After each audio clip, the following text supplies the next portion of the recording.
They should definitely implement that.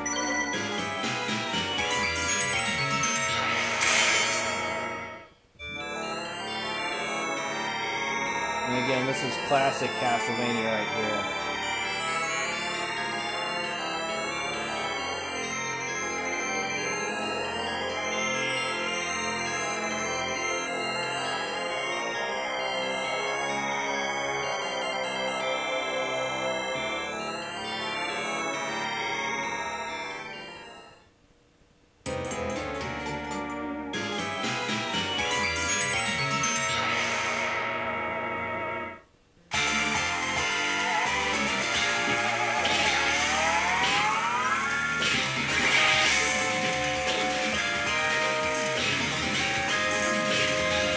In this game, there's 3 different whips: the leather whip, the vampire killer flail, and there's also a flame upgrade that you can get. And I just want to show you the flame upgrades. Of course, there's the classic sub weapons.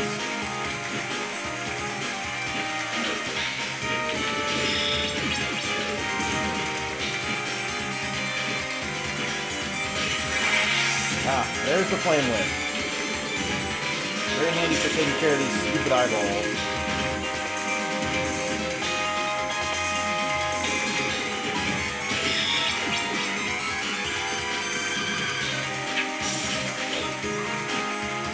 Now we get to the door.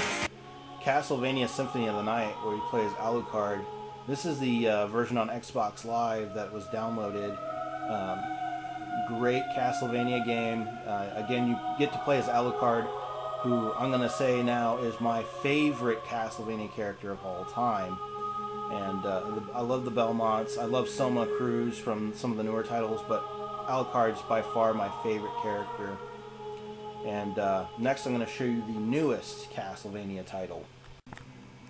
And this is the newest Castlevania title for Xbox Live, Castlevania Harmony of Despair, where you can play as 6 characters from games like Symphony of the Night on up through Order of Aleskia, which is and I probably mispronounced that, which is the newest Game Boy DS title, which I'll talk about those here in a minute. The thing that sets this Castlevania apart from other Castlevanias, this is the first online multiplayer Castlevania, which is a really cool concept. This game has had very mixed reception since its release, and even before that.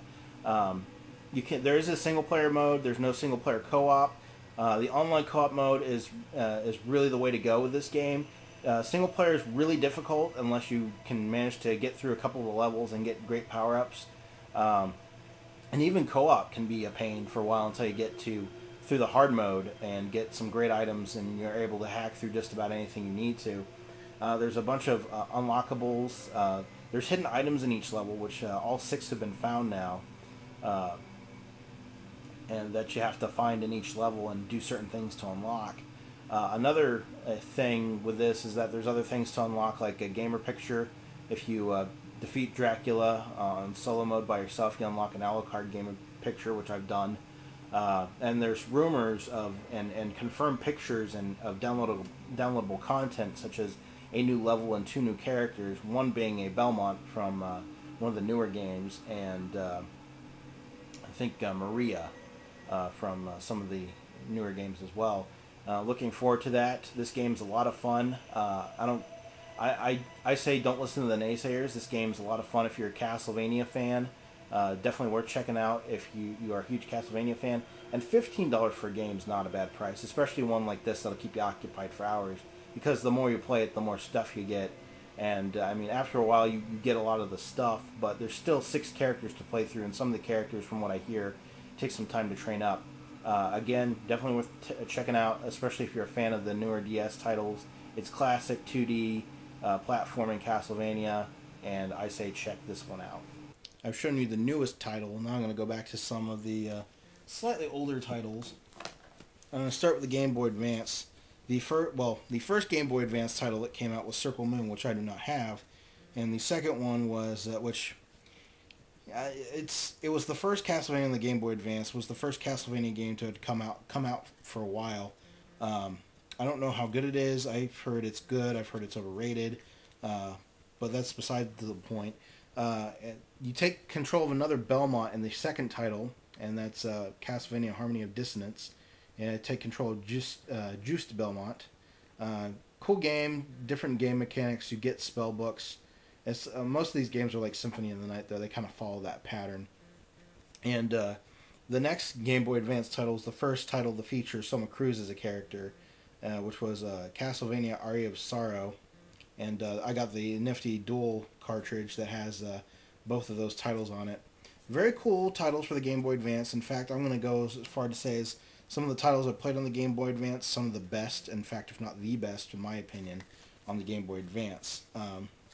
Definitely worth checking out. And then there's Nintendo DS. And as I mentioned, I don't have the newest DS title, but I do have the other two. And the first one was Castlevania Dawn of Sorrow, again featuring Soma Cruz.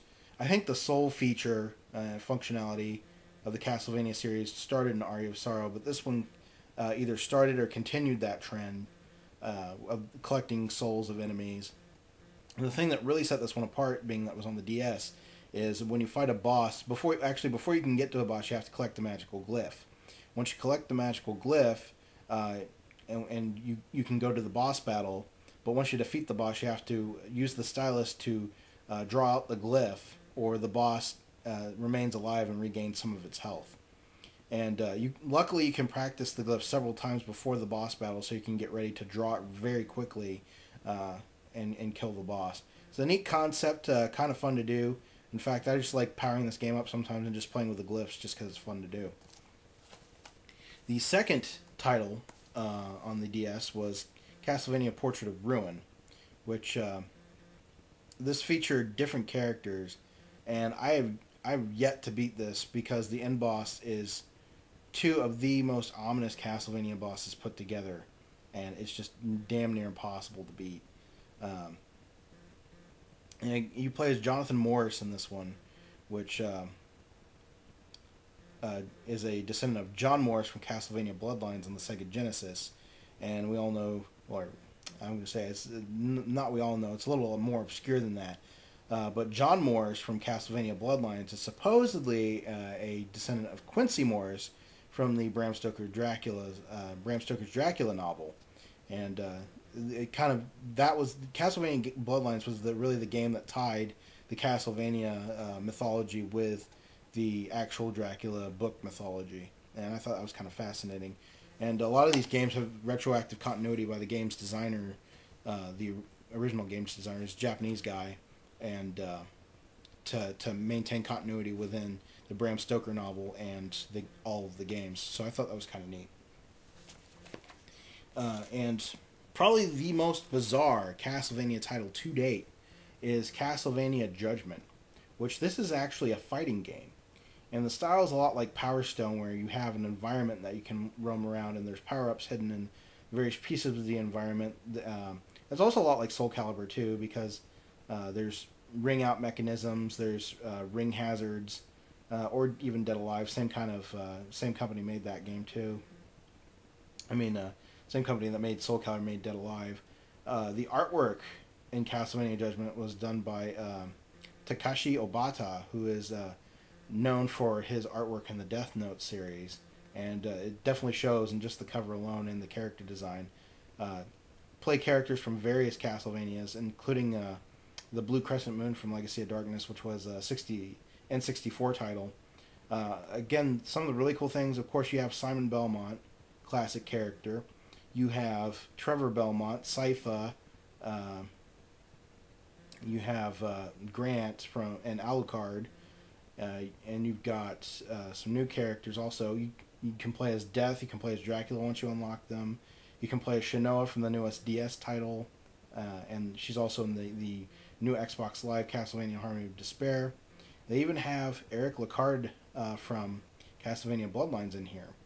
And this game, again, a lot of people don't like it. I like it. It's different. The controls are a bit of a pain in the butt until you kind of figure out how to work them. And even when you do, they're still kind of a pain in the butt. But I really enjoy this game. It's a fun fighting game. I really like fighting games. The fact that it's a Castlevania fighting game is even more awesome. The mechanics are cool, like the environments